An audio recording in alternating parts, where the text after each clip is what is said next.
بیشتر مواد مخدر که میاد داخل خاک ایران از افغانستان وارد میشه. آمریکایی‌ها و اروپایی‌ها و غرب و ناتو در افغانستان اساساً به دنبال مبارزات مخدر نیستن. سهم دنیا از مقابله با مواد مخدر خیلی محدود و اندکی.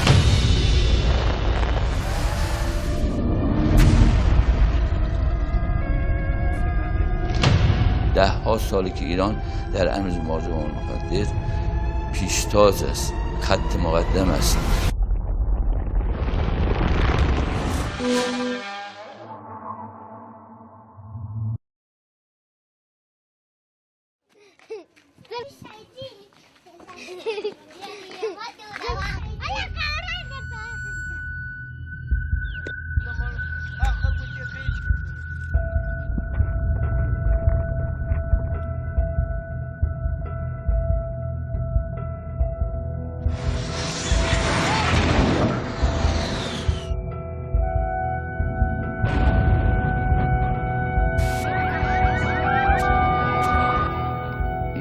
You know, a person who said that we will defend our country and defend our people. The most important job for the President of the United States is defend our people from attack.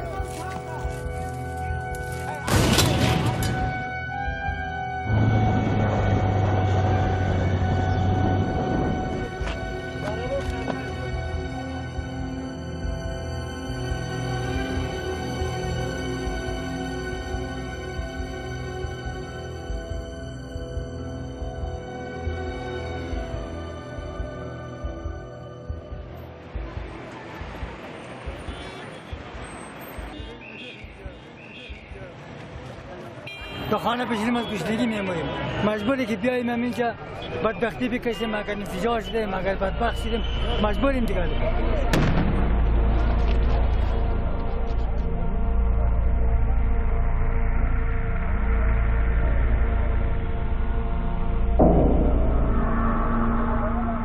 I'm very worried because worried about the future is not the Taliban, it's not terrorists, because the Taliban and terrorists, they can be contained. But when you have 1 million of your citizens addicted to drug, it is a national crisis. According to the 2013 survey by the US Department of State, there are more than 1,300,000 drug addicts in Afghanistan, 300,000 of them children. It's been predicted that the number will double in the not-too-distant future. The youth population are very vulnerable to being addicted to drugs. So because of the demography of Afghanistan, we are the second youngest nation in the world. It will be a serious strategic security and social threat to Afghanistan. این مشکل بسیار سنگینی است. کشورهای دیگه اگر معتاد دارند آمار بیشتر یا کمتر توانمندی‌هایش هم دارند. کشورهایی هستند که آسیب ندیدن، جنگ ندیدن و ایرانی را ندیدن، مشکل اقتصادی ندارند. توان نداریم که بچه‌ها رو گوشت بدیم. اما چیزایش هم بسیار زحمت برایشان پیدا می‌کنه. هر کس خود بر خود دیگه بر قوم خود ما خود نه قوم ما پولدار هستند نه خبر داریم نه در ما رسیده که یک بوجیوردم در ما نرسیده.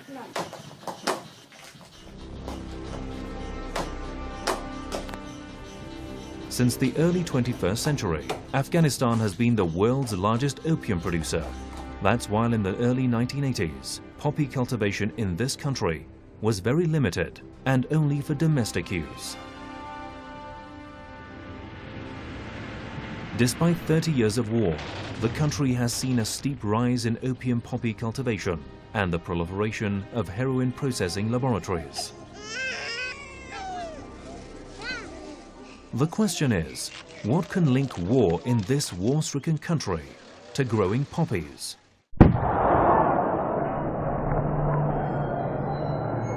The Opium War, which was fought between Great Britain and China in the 19th century, was a classic example of forcing a country to produce and use opium.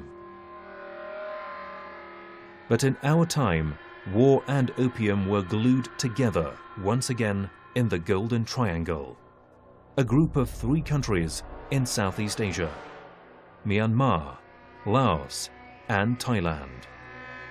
This triangle of opium production was formed in the late 1950s to supply most of the world's heroin for 3 decades. Intelligence organizations and the Western Mafia played a key role in expanding and supporting this area.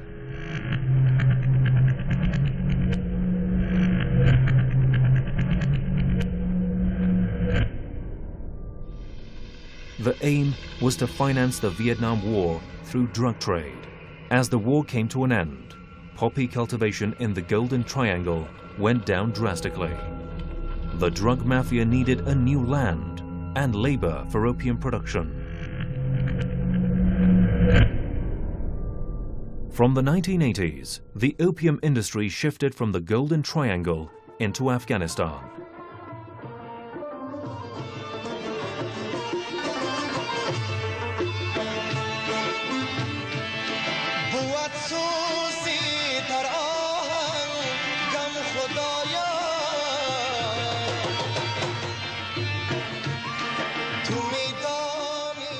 The shift was made after the Soviet invasion of Afghanistan. At the time, the United States, with the help of the intelligence service of Pakistan, waged a Cold War of poppy cultivation to fund the CIA secret missions in supporting Afghan Mujahideen and fighting the Soviet Union.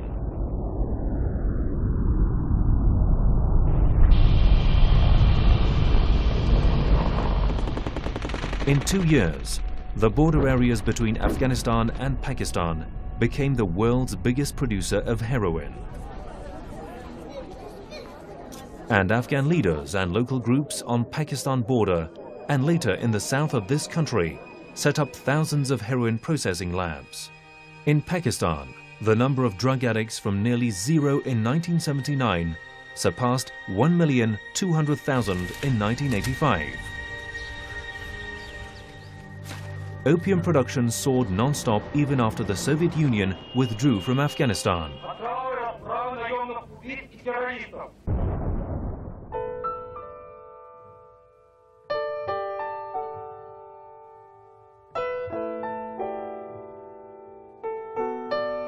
The Taliban worked in close cooperation with the CIA till the 9/11 attacks. However, after NATO won the 2001 war, a number of prominent Afghans met in Bonn, Germany, to develop a plan to re-establish the state of Afghanistan. The result was the Bonn Agreement. As part of that agreement, the Blair government was designated to address counter-narcotics issues in Afghanistan. The Taliban was blamed for producing and smuggling drugs.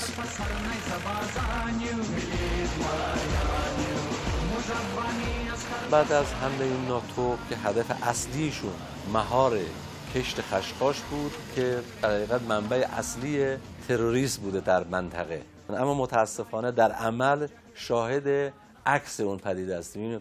کشت خشخاش و تولید مواد مخدر سنتی 10 برابر شد.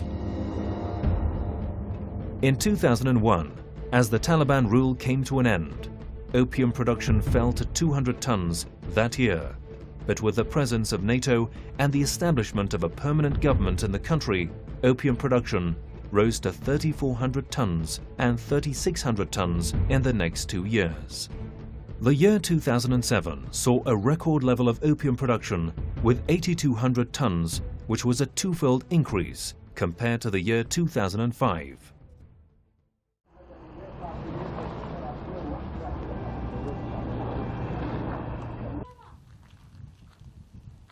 For years, it was assumed that devastating wars and political instability were the root causes of opium production during the Taliban rule. But as statistics show, neither NATO nor the central government in Afghanistan could bring the production to a halt. 8,000 تن حداقل کف تولید مزارع افغانستانه که از این چیزی نزدیک 350 تا 400 تن هروئین تولید میشه. According to the 2013 annual report of the United Nations Office on Drugs and Crime, the UNODC, poppy cultivation has increased 36% in provinces of Farah, Helmand, Kandahar, and Uruzgan in the south and east of Afghanistan. That's while opium production has increased 50% compared with the last year. The main problem is only in 1/3 of the provinces which happen to be neighbor of Pakistan's. And those provinces, the Afghan governments and the international community, they do not have sufficient presence. Why has this area developed such potential for producing 3/4 of the world's opium? Some believe that insecurity, opium and terrorism have formed a sinister triangle in the country. And before anything else, measure must be taken to restore security and order in the country. But neither NATO nor the central government has been successful in this regard. Why?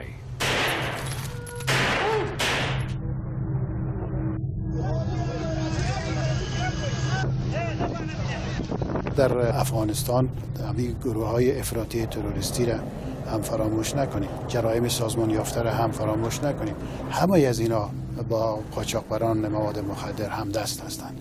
یکیش دیگه‌اش را حمایت میکنه و پشتیبانی میکنه. The UNODC has estimated the drug money in Afghanistan from 2001 to 2010 to be around $68 billion. The income from opium production is shared between different groups.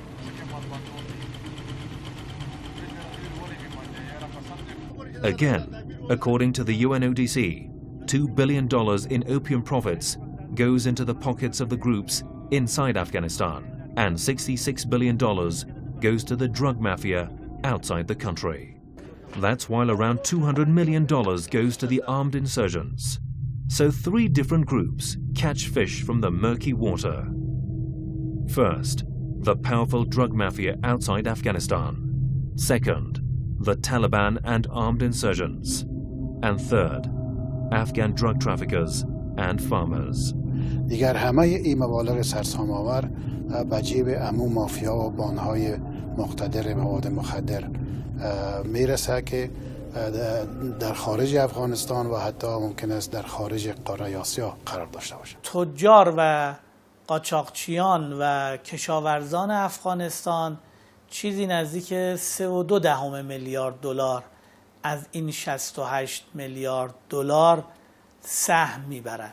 میزان ارزش افزوده مواد مخدر از افغانستان تا مواد برسه به اروپا تقریبا نزدیک 95 تا 100 برابره. فساد یک عامل بسیار مساعد و راهگشاست برای از این مسئله قاچاق مواد مخدر. From 2012 to 2013, crop eradication programs decreased 24% compared with the previous year. And currently, the profit generated by drug trade is more than Afghanistan's state budget, a fact contributing to the spread of corruption to all levels of the Afghan government, from the police to parliament. Because of the transition situation in Afghanistan, the Afghan government has not been able to fully focus on the drug issue, because right now the Afghan government has been busy and preoccupied with the security transition, with economic transition, and with political transition. As long as the central government remains too weak to improve security in the country, the areas under cultivation would generate huge profit for the drug traffickers. In her recent survey, German researcher Sita Maas suggests that in order to eradicate opium production in Afghanistan, all the politicians involved in the anti-narcotics campaign must be dismissed from their political posts. As you know, I could not attend your last hearing because I was in Afghanistan, where there are high hopes for a successful election, bolstered by a stronger than expected showing of the Afghan military over the last several months. Yet this optimism is tempered with depressing evidence of persistent corruption, continued wasteful spending, and increased violence. John F. Sopko, Special Inspector General for Afghanistan Reconstruction, believes that the Afghan government must have the political will to combat narcotics, what it is devoid of.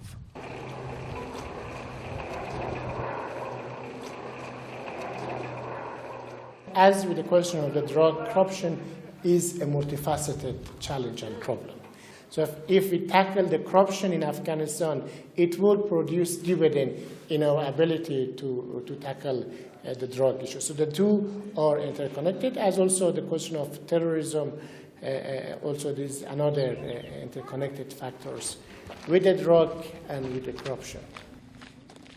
نه باغ است نه هوا است خودت میبینی با چشم خود نه ماش است نه کار است نه زاو است هیچ چیز نیست ما کار میکنیم بر شما کارم میتیم چی هم میتیم هیچ کار نکرد برای ما داد نه هیچ کارم که میته نفرم یا اون سوال صاحب لیست میته اون سوال نفر خود میبرم ما مردم خودش ما بیکاره طرحهایی که اروپایی‌ها و غربی‌ها و آمریکا در افغانستان به کار میبره هیچ کدوم کشاورز افغانی رو تشجیع و تشویق به کشت جایگزین نمیکنه. او همیشه مزیت درآمد مواد مخدرش ارجحیت داره به اقدامات دیگرش در حوزه اقتصادی.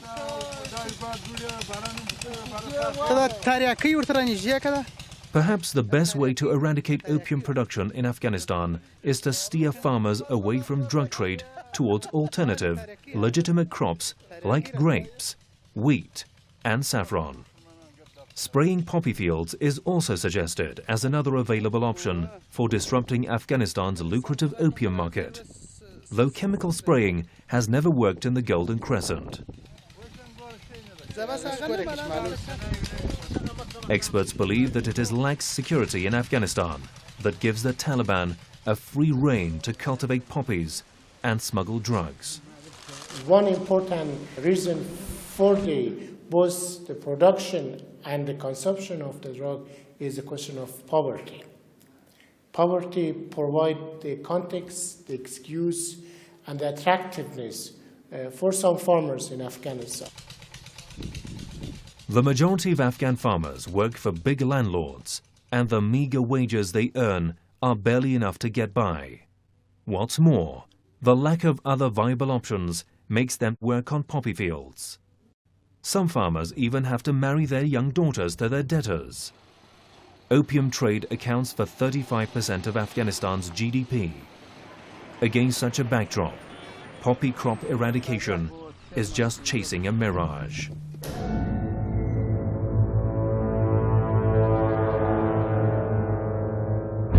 سرویس‌های اطلاعاتی که حاضرند و قادرند یک عنصر تروریست رو در یکی از کوههای پاکستان مورد هدف حمله‌های هواپیماهای بدون سرنشین قرار بدن. سوال این است لابراتوارهای تبدیل تریاک به مورفین و هروئین در افغانستان چگونه شناسایی نمی‌شوند؟ چرا مورد حمله قرار نمی‌گیرند؟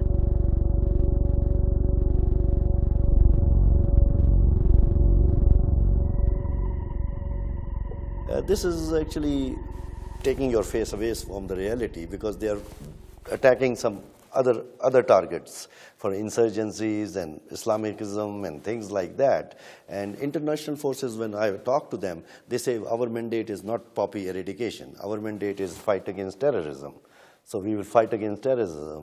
They will not touch the farmers or things like that. He said this is not our mandate.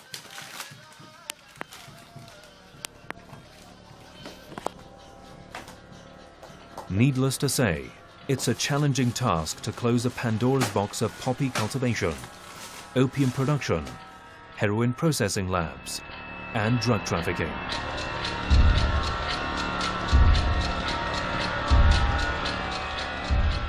No doubt poppy cultivation is done inside Afghanistan, but heroin processing equipment cannot be manufactured there. It's no secret that NATO forces in the Golden Crescent turn a blind eye on farmers' activities, at least not to make enemies out of them. Many people were worried that if international community leaves Afghanistan, there might be a vacuum, there might be a civil war. Therefore, some farmers, some mafias, they took advantage of that uncertainty and increased their production.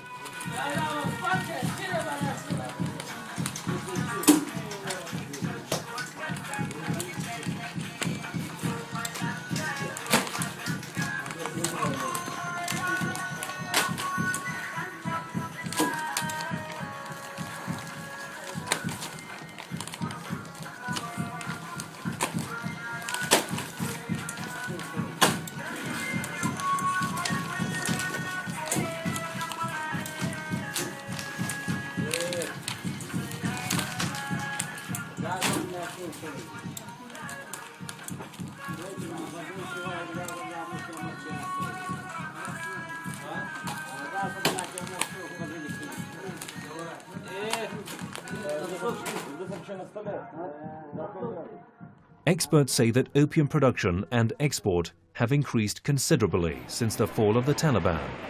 Foreign forces in collusion with the Taliban have facilitated poppy cultivation and opium production and export to make drug trade in Afghanistan the main source of income for some countries in the world. It's not possible to export such a huge amount of drug from Afghanistan without the involvement of state officials, foreign forces, and international networks. چرخش پول حاصل شده از مواد مخدر در سطح جهان رقم چند صد میلیارد دلاری را مطرح می‌کند. اما آنچه به افغانستان نصیب شده بیشتر بدنامی کشت خشخاش است. آمریکایی‌ها و اروپایی‌ها و غرب و ناتو در افغانستان اساساً به دنبال مبارزات مخدر نیستند. مسئله‌ای به عنوان مواد مخدر براشون مطرح نیست. در توسعهش نقش دارن.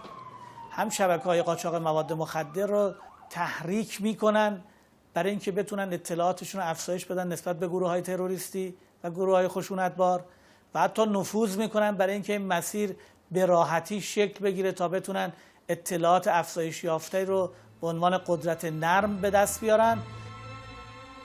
On the 11th of December 2010, the New York Times published an article on the relationship between the United States government and drug lords like Juma Khan. As the biggest and most dangerous drug lord in Afghanistan, Juma Khan was arrested and transported to New York to face charges under a new American narco-terrorism law in 2008. That's while Mr. Juma was a long-time American informer who provided information about the Taliban, Afghan corruption, and other drug traffickers. Along the way, he was also paid a large amount of cash by the United States. According to the article, in his heyday, Mr. Juma Khan was secretly flown to Washington for a series of clandestine meetings with CIA and DEA officials in 2006. افغانستان خالی از این موضوع بود، همونطور که خدمت شما گفتم. یکی در افغانستان رواج یافت دست خارج است و یکی ادامه دارد دست خارج است و یکی اگر افزایش هم می‌یابد دست خارج است. John F. Sopko, Special Inspector General for Afghanistan Reconstruction, has confessed that the international community has failed in reducing poppy cultivation in Afghanistan and in cutting the Taliban off the drug money. Likewise, US officials believe that they have not been successful in combating narcotics in Afghanistan in spite of the $7 billion budget they spent for this purpose. American experts estimate that the Taliban might have received around $360 million over the past decade.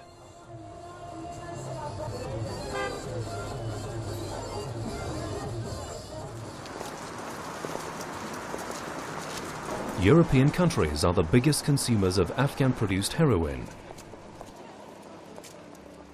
Narcotics production in Afghanistan is growing at an alarming rate. Apart from the local Afghans, people in neighboring countries and those located on the transit route used for smuggling those drugs to Europe are affected.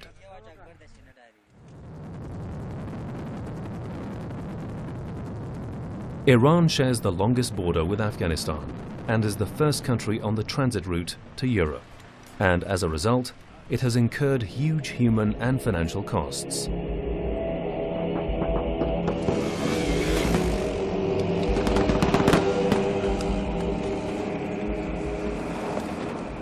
Iran is at the forefront of a full-scale war against drugs destined for Europe. The more the drugs produced in Afghanistan, the more difficult the job for Iran and the more the perils against the security of Europe. There's definitely a lot of stuff on the boat. Looks like he might be dumping. The annual income from organized crime and illegal drug trade in Europe is estimated at 230 billion euros. All kinds of illicit drugs are used in Europe, from cocaine to hashish to psychedelic substances. But above all, Europeans are the world's biggest consumer of heroin. Europe is a lucrative market for illegal drugs. Most of the 88 tons of heroin consumed in the continent originates from the Golden Crescent, the space between southern Afghanistan and northern Pakistan. The area where NATO troops are fighting the Taliban. The area home to the world's biggest poppy and hashish fields. اگر تقاضا نباشه، اگر احتیاط نباشه، طبیعی است که در افغانستان هم کشته صورت نمیگیره. Afghanistan is the world's biggest producer of opium and heroin. Of the 380 tons of heroin produced in the country every year, 26% is smuggled into Europe, 21% to the Russian Federation, and the rest to other countries. The Balkans remain the main route for smuggling drugs into Europe from Afghanistan. Traffickers use it at any cost because it's shorter and involves a 1,845-kilometer border between Iran, Pakistan, and Afghanistan.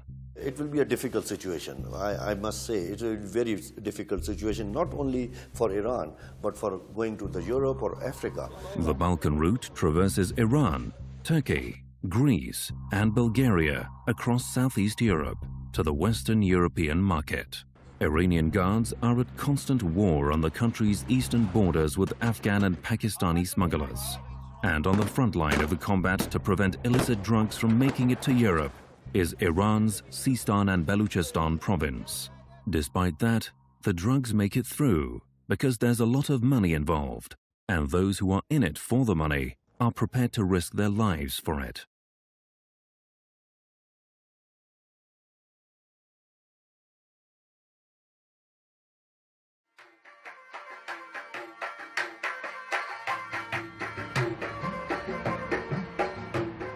A 6,000-year-old land southeast of Iran, with a kind, hard-working people and a rich culture. The creator of the world's first painted pottery in the 3rd millennium BC. ما با دو تا کشور معضلخیز افغانستان و پاکستان همسایه هستیم. 900 کیلومتر با پاکستان و 300 کیلومتر با افغانستان. در واقع 1/3 کل مرز افغانستان رو ما باش همسایه هستیم و کشورهایی که خیلی علاقمند به در واقع تامین امنیت مرزهاشون و توجه مرزهاشون خیلی علاقمند نیستن و به هر حال این کار ما رو خیلی سنگین میکنه.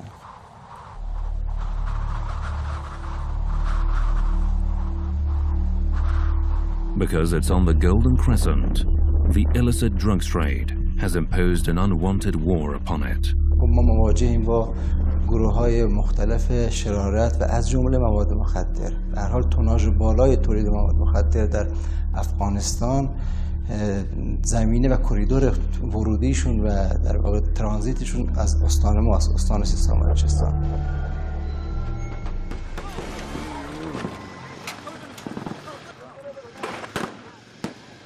خیلی از قتل‌های داخل استان ناشی از معاملات مواد مخدره. محمول کشف میشه، حالا اینا شک میکنن به بعضی از افراد و اقدام مسلحانه علیهشون انجام میدن. نگاه کن این حساب ما جریان 330 کیلو تریاک نمیدونم شوهر تو بردشون یا دیگری شوهر ما کار نبوده، شوهر ما کار نبوده. رنده سرشون میخواهید عذا در نیار. نه تو خدا من چی قلم رو میکنه من نگاه اینجا سرم رو برم سرشم میبرم رو سینهش میگذارم آخرین مولد تو خدا این آخرین شب مولد میدارم باشه تو بیکار میکنه.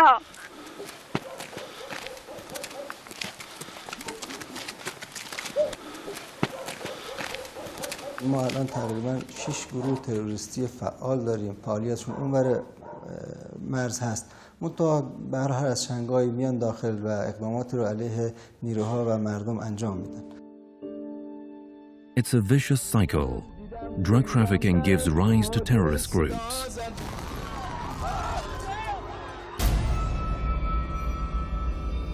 Terrorist groups create insecurity. Insecurity leads to an increase in the trafficking of narcotics. And narcotics swell the coffers of terrorist cells. از محل درآمدهای ناشی از فروش مواد مخدر میتونن گروه ها رو شکل بدن، گسترش بدن. خب سربازگیری خیلی سخت نیست، با کمترین مبالغ میتونن اینها از داخل خود پاکستان، داخل در واقع مجموعه کشور میتونن سربازگیری بکنن و کارشون ادامه بدن.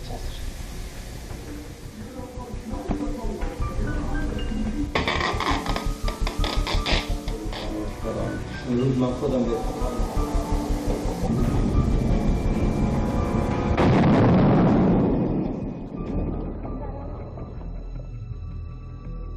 I personally believe there is a very strong linkage that the money related to drug is used for terrorism. بلند شو نه شما بشین بلند شو کاری یه لحظه نگاه یه تو چی کاری؟ من معسلم. معسل چی؟ درس میخونم.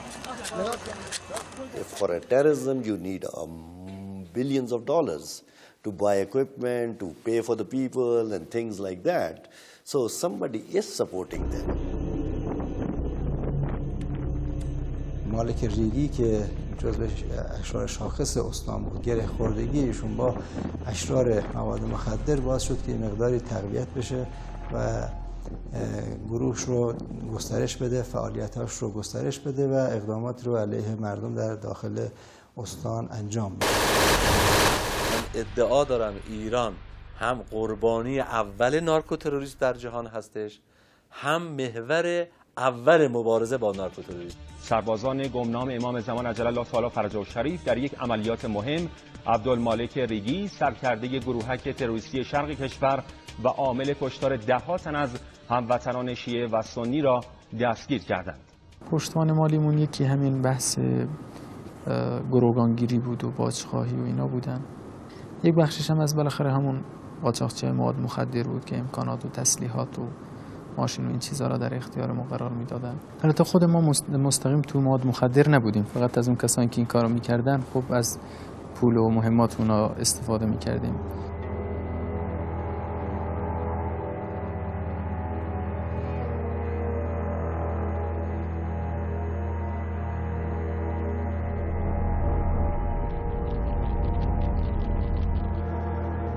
An all-out war, a war spanning Iran's eastern borders, next to a beautiful ancient land.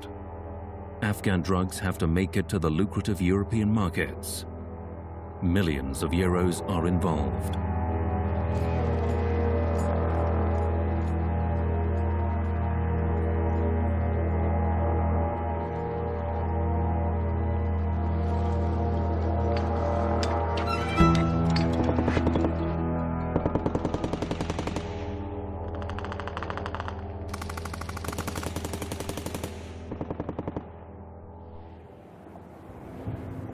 On the length of Iran's eastern borders, large embankments that run many kilometers, multi-layered barbed wire fences, massive concrete walls, hundreds of security cameras, advanced tracking systems, trained guards, and a concrete wall.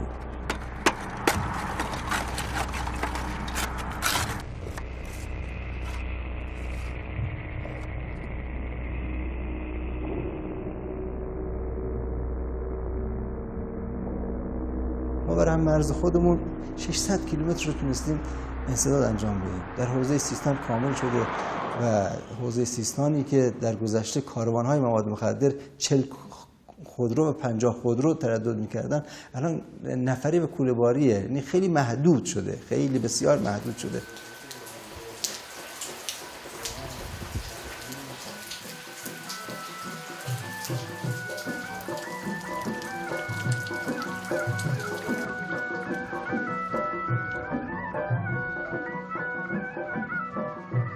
Chabahar Port, Iran's only gateway to an ocean, sharing a 300-kilometer maritime border with the Gulf of Oman.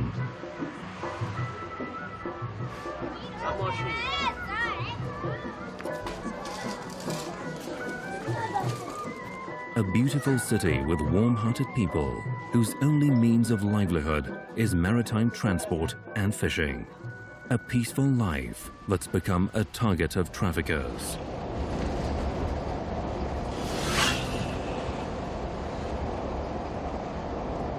مرزهای خاکی محکم شدن، تمام قاچاقچیان مواد مخدر رو آوردن به دریا.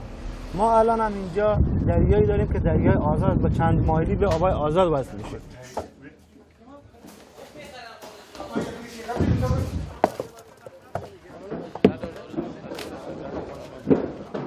چطور کاربر چطوره سره؟ لنجدارا ما در عذابن قطعا مواد مخدر که بیاد نیروهای نظامی و امنیتی و انتظامی به خاطر مواد مخدر هم برن برخورد بکن تا اینا رو شناسایی کنن. یک سری معضلات برای لنجدارا و سجاده ما وجود داره.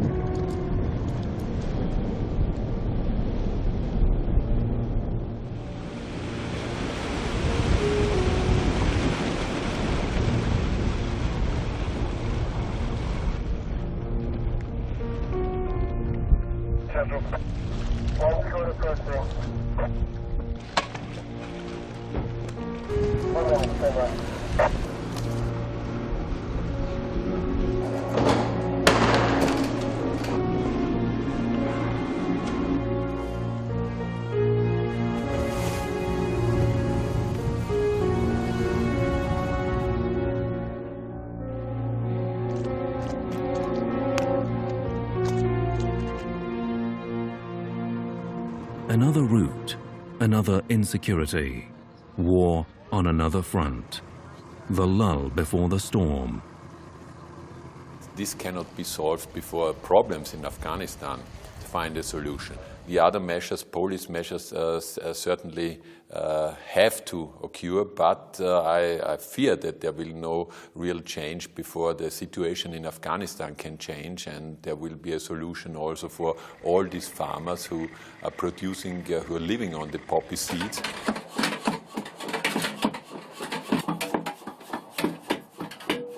Narcotics production in Afghanistan continues unabated, steadily and with no obstacles.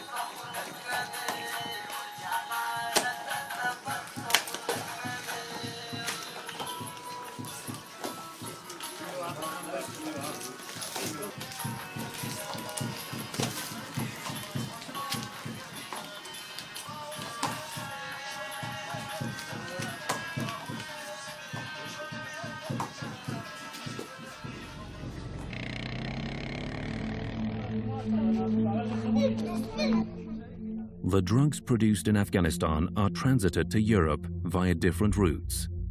One route used for transiting heroin traverses Iran and Turkey before getting to Europe.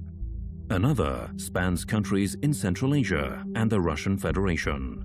And the third one starts in Pakistan, continues into the sea, leading to Arab countries, China and Africa, and eventually Europe. But the shortest of these paths is the so-called Balkan route, with Iran at its very mouth, the front line of the war against the traffickers. و این در حقیقت همه جهان را شامل میشه، چرا که تمام تقریبا کشورها در این حالی که مقصد هستند مسیر هم هستند به کشور دیگه.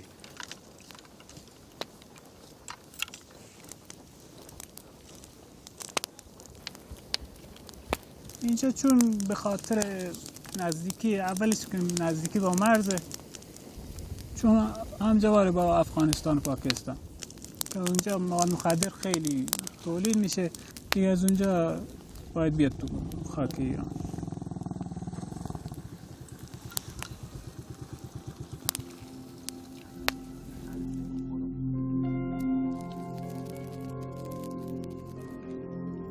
من کلا اسکورت ماشین باری بودم، مثلا جلوشون راهپاکنی میکردم. راهپاکنی مثلا 2 تا ماشینه، یه ماشین که بار داره، یه ماشین هم که مثلا 5 کیلومتر 10 کیلومتر جلوتر میره. اون مسیری که دارن اون نگاه میکنه، هر جا مثلا ماموری راهزن چیزی باشه اون براش زنگ میزنه که تو مسیر چنین جریانی هست، اون دیگه نمیاد، اون ماشین باری دیگه اصلا تو اون مسیر نمیاد.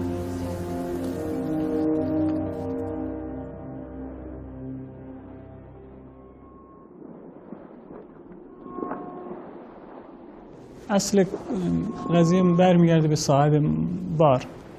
که اون مثلا از افغانستان خرید میکنه دیگه، بعد خودش کرایه کش داره میاره مثلا داخل خاک ایران.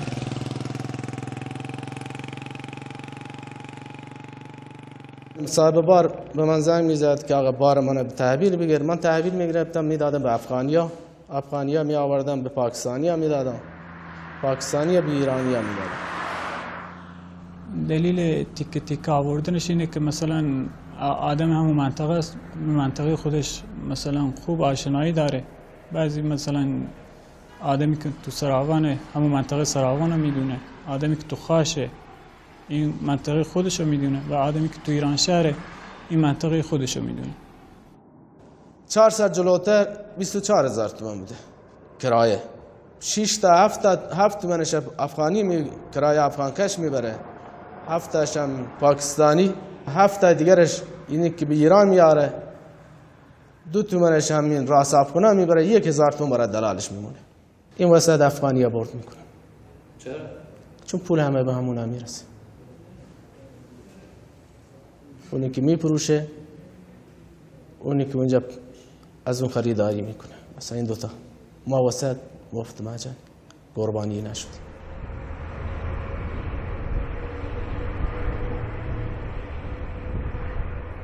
Despite all the controls in place, part of the narcotics cargo makes it past the Iranian border. The war has to be taken to impassable mountain tracks, gorges, and paved roads.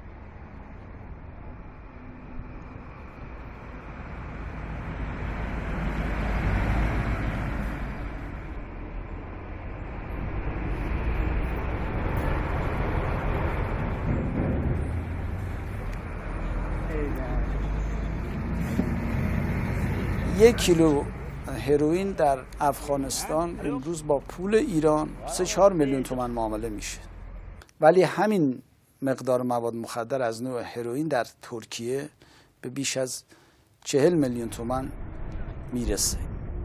لذا نشون میده که این مسیر یک مسیر پرخطری است برای قاچاقچی‌ها.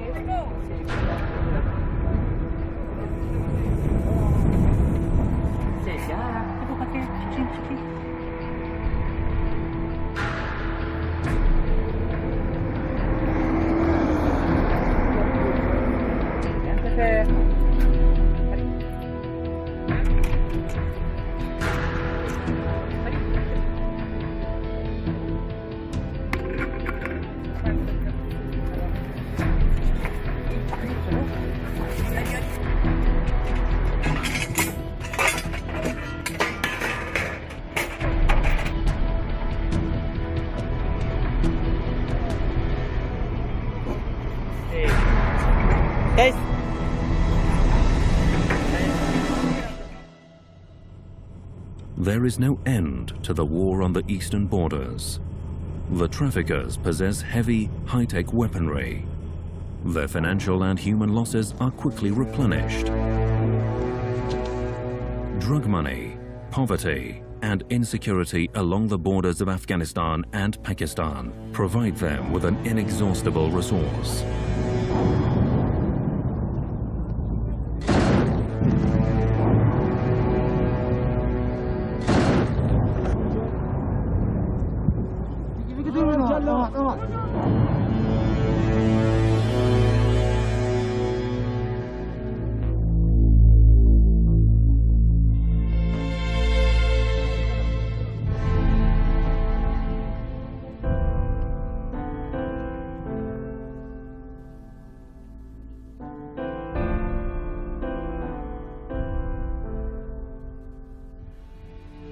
تنها پلیس نزدیک به 430 تن انواع مواد مخدر رو در 10 ماهه گذشته کشف کرد. بیش از شاید 70% به سمت سایر کشورها در حال ترانزیت بوده.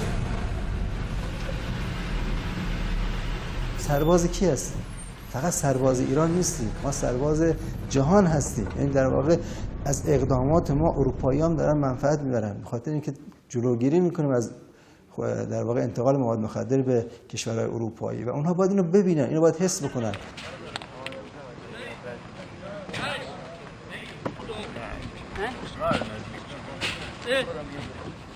47 تا 50% کشفیات ما موادیه که به سمت اروپا داره ترانزیت میشه ما ضربه میزنیم. در حقیقت باید حساب کنیم اگه این مواد وارد این کشور میشه یقینا درصد مصرف کننده، درصد تخریب نهاد خانواده، درصد جرایم داخل این کشورها، درصد اقدامات حتی تروریستی یقینا سطحش به مراتب بیش از این حدیه که الان وجود داره.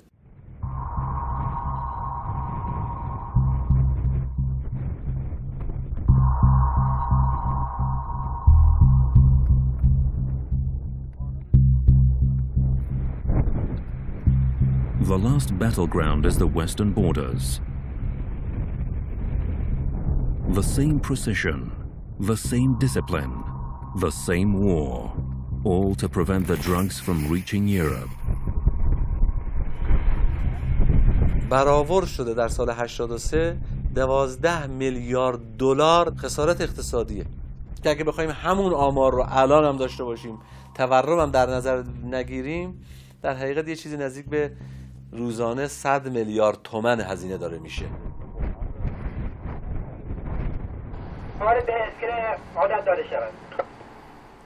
یعنی سهم دنیا از ترانزیت مواد مخدر مقابله با مواد مخدر خیلی محدود و اندکه و ما اصلا حس نمی‌کنیم این سهم رو.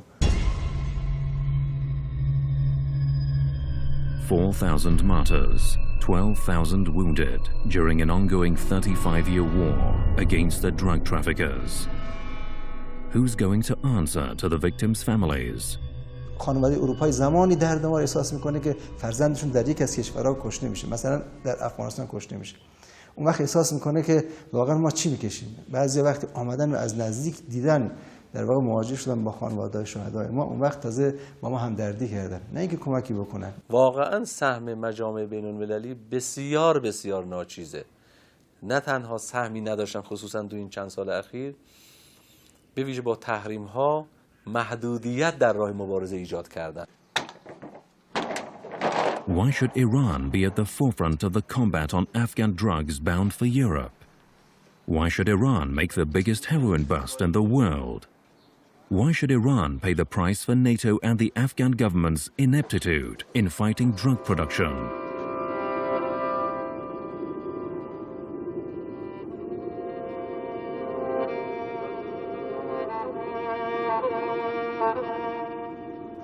What motivation should the Iranian soldier have to stand up against the smugglers' bullets so that Afghan-made heroin doesn't make it to Europe?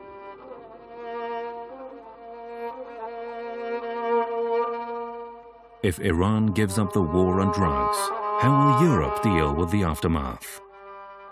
خب اگر اینها نباشن ما این همه توان و انرژی که برای این موضوع گذاشتیم میذاریم برای عمران آبادانی استان خودمون.